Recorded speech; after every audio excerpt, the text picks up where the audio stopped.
हाय, आम्हाला आंब्याचे झाड लावायचे होते म्हणून आम्ही चाललो होतो नर्सरीमध्ये. म्हणून आमच्या छोटुल्या रायाने गाडी चालवत आम्हाला नेले आमच्या जवळच्या नर्सरीमध्ये. तो नर्सरीमध्ये फळझाडे खूप होती. तिथे सुपारी, पेरू, सीताफळ, नारळ आणि वेगवेगळ्या जातीच्या आंब्याची झाडे होती.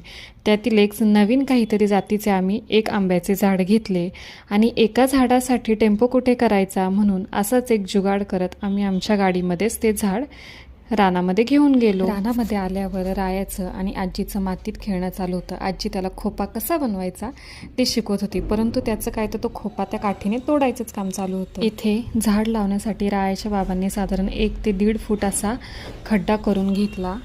हे झाड लावताना याचा गट्टू काही फुटून द्यायचा नसतो, त्यासाठी खड्ड्याजवळ घेऊनच याचं पॉलिथिन काढून घेतलं होतं.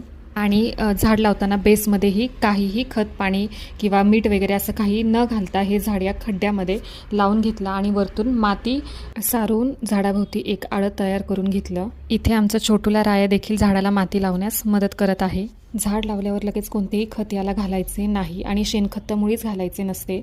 याला मोहर लागायच्या आधी 20-20-13 हे खत तुम्ही घालू शकता. चला, बाय.